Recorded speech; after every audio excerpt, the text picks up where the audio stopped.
c'est dans l'actu. Midi 30 sur l'Or FM. Et bienvenue sur l'Or FM. Aujourd'hui, on va parler football à l'occasion des 32e de finale de la Coupe de France et notamment cette affiche qui opposera dimanche l'US Thionville-Lusitanos à l'équipe de Valenciennes qui évolue en ce moment dans le championnat de national. Un match qui pourrait marquer l'histoire du club thionvillois en cas de qualification et qui propulserait les joueurs de Julien François pour une nouvelle aventure face à de potentiels mastodontes du championnat de France. Alors comment le groupe se prépare-t-il à un nouvel exploit dans un stade de Guentrange qui sera en surchauffe? On en parle avec notre invité jusqu'à 12h30 sur l'Or FM. C'est dans l'actu, midi 30 sur l'Or FM. Mon invité aujourd'hui, Julien François, le coach de l'US Thionville-Lusitanos. Salut Julien. Bonjour à tous. Bienvenue sur l'antenne de l'Or FM. Alors on le disait, ce week-end, match très important. On est ensemble pour parler de ce 32e de finale de Coupe de France. Thionville-Lusitanos accueille l'équipe de Valenciennes qui est actuelle pensionnaire de national, 12e dans leur division. Comment ça se prépare tout ça, Julien? Et surtout, comment vit le groupe à l'approche de ce rendez-vous très important? Il y a beaucoup d'excitation, encore une fois, par rapport à ce match-là, parce que c'est les 32e de finale déjà, et c'est déjà une belle performance d'être arrivé à ce niveau-là. Et après, Valenciennes, même si aujourd'hui c'est un club de national, ça reste un gros club... ancien pensionnaire de Ligue 1, notamment de Ligue 2. Hein. Voilà, ouais. Demi-finaliste de la Coupe de France l'année dernière, donc forcément, beaucoup de respect pour cette équipe. On sait que ça va être compliqué, mais les joueurs... ont envie de marquer l'histoire, parce qu'on sait que si on arrive à les battre, on sera en 16e de finale, et Thionville ne l'a jamais été dans toute son histoire. Et forcément, ça change complètement la donne. Un 16e de finale. Est-ce que cette rencontre, on la prépare différemment des autres rencontres, qu'elles soient en championnat ou en coupe, Julien? Pas vraiment, parce que autant l'année dernière, quand on avait joué Marseille, il y avait eu toutes les vacances qui s'étaient passées, et donc toute l'effervescence qui était montée avec. Donc là, on joue Valenciennes à la suite de notre championnat, donc on a juste cette petite semaine pour se focaliser sur ce match-là. Donc on est presque dans une continuité du championnat, comme si on jouait une dernière journée de championnat, même si on sait que c'est une autre compétition, et forcément un autre adversaire. Et ce qui va faire du bien, c'est que voilà, après il y aura une petite semaine avant la reprise, même un petit peu plus, avant la reprise du championnat, ça permettra de faire récupérer les organismes. En attendant, on reste focalisé sur cette rencontre. Est-ce que le groupe, Julien, est au complet pour affronter Valenciennes dans ce 32e?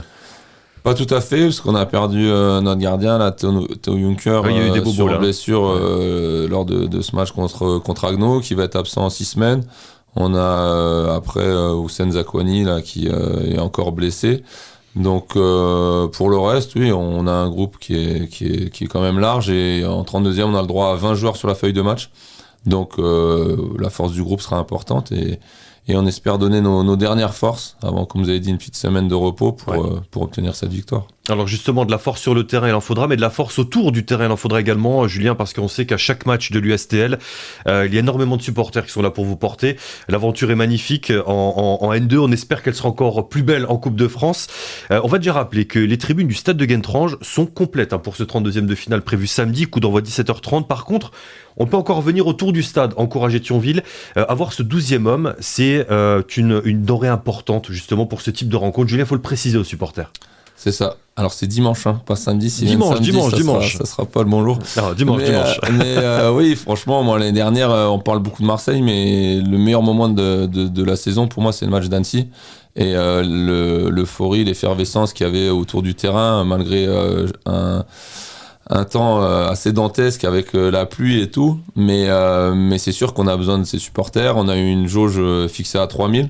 Je pense que le stade aurait pu, et les supporters auraient pu venir encore plus nombreux.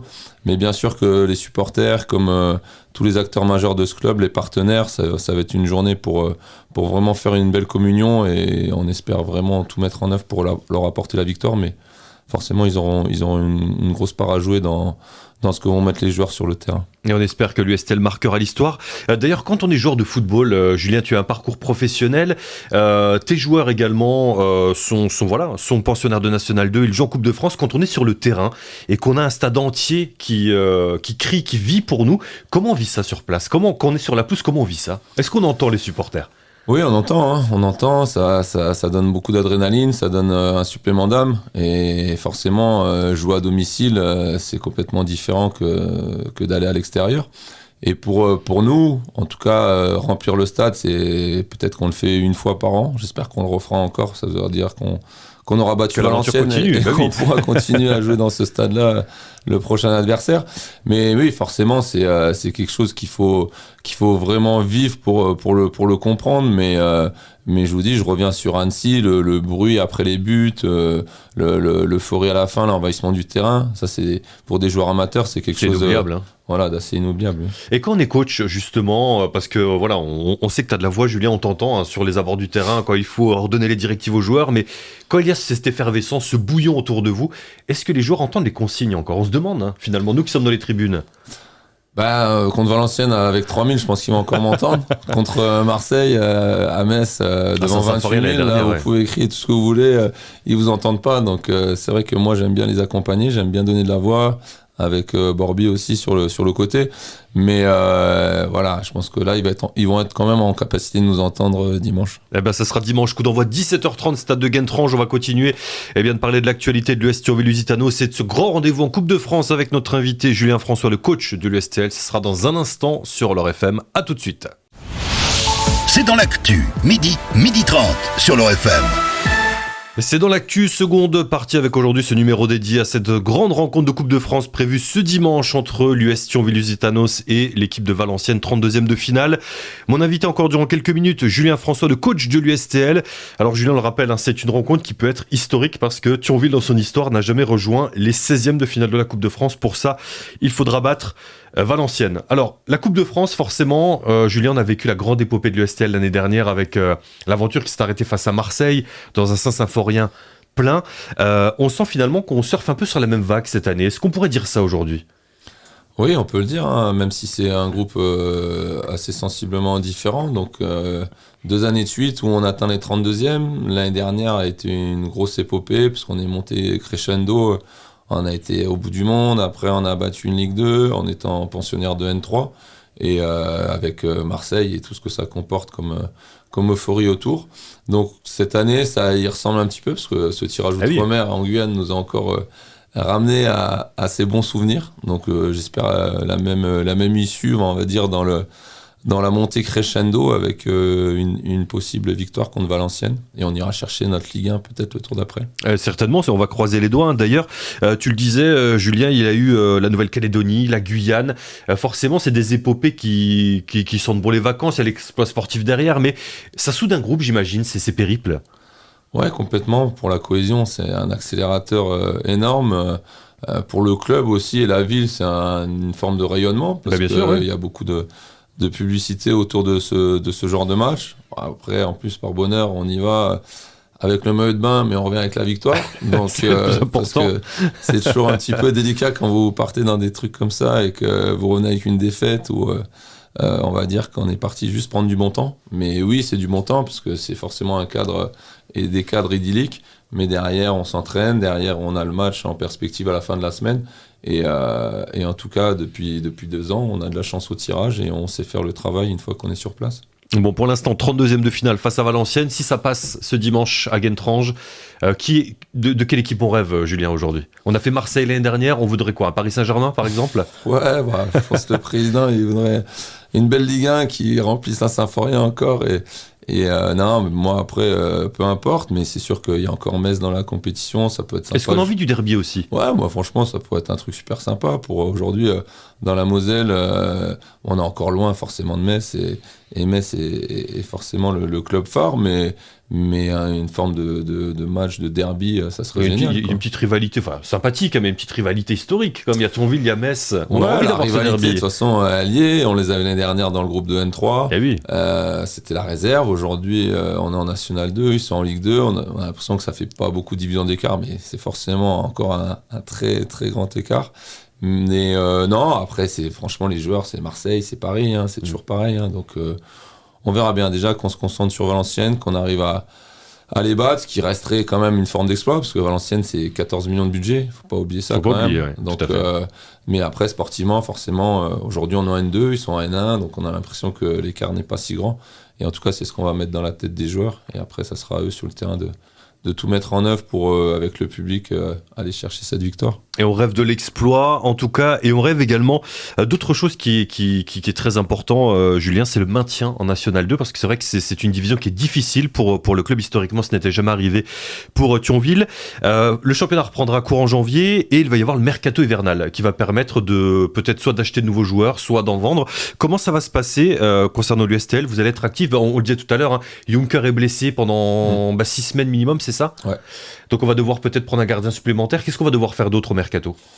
Ouais, on a acté qu'on allait prendre un gardien durant ce mercato. On va encore certainement prendre un attaquant. Donc après, voilà, il faut faire un petit peu le point sur l'effectif. Aussi peut-être trouver une solution pour 2 ou 3 joueurs pour les libérer ou pour les emmener vers un autre projet.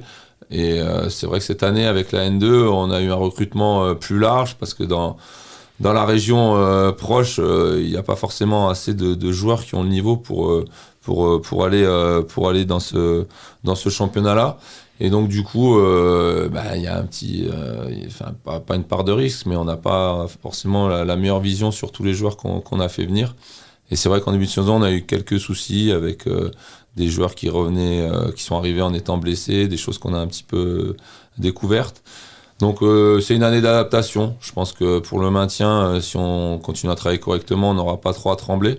Après, ça fait 3 ans qu'on monte et peut-être que ça ne sera pas la 4e. Il ne faudra pas m'en vouloir et en vouloir aux joueurs. Affaire à suivre. En tout cas, déjà, l'USTL est 6e actuellement de ce championnat de N2, ce qui est déjà une énorme performance.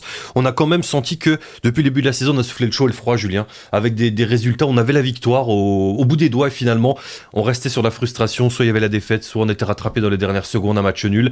Qu'est-ce qu'on va devoir ajuster? Quel boulot on resserre pour la deuxième partie de saison? Oui, c'est sûr qu'on a, à l'image de ce dernier match contre Agnon, on se fait égaliser dans les toutes dernières minutes des arrêts de jeu. Et là, j'imagine que pour un coach sanguin comme toi, ça doit être rageant. C'était un peu compliqué le week-end. Oui. Mais ça fait partie du jeu, non? Ça veut dire que plus on monte de niveau et plus les détails comptent, plus il faut être exigeant. On a pris en début de saison pas mal de buts en début de match. Là, c'est un petit peu sur les fins de match. Donc, non, on doit redoubler d'efforts, redoubler de vigilance, continuer à faire performer l'équipe. L'équipe va encore continuer à progresser. Et il faut pas oublier, comme je l'ai dit, c'est pas une excuse, mais c'est une explication qu'on a refondé l'effectif à 70%. Ouais. Donc il faut quand même que les choses prennent. Après, on a eu des problématiques en début de saison, dont je n'ai pas envie de parler, mais qui appartiennent aussi à pouvoir donner des explications sur un petit peu les atermoiements des premiers matchs.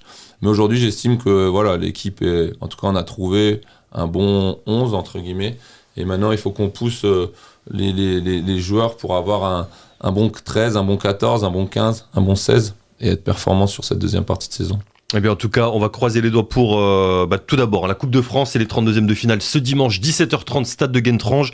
Il y a encore des places en pourtour, allez les supporter parce qu'on attend et on croit vraiment en l'exploit et puis on espère une belle fin de saison, une belle fin de championnat avec, on espère un maintien puis surtout la montée si c'est possible. En tout cas, tous nos vœux de bonheur, mon cher Julien. Bon courage pour ce week-end et allez Thionville. Allez Thionville, merci à tous et bonne fête. Bonne fête également, c'est la fin de ce numéro d'actualité sur l'Or FM. On vous souhaite une excellente journée, un excellent week-end et on vous dit à lundi. C'est dans l'actu, midi 30 sur l'OR FM.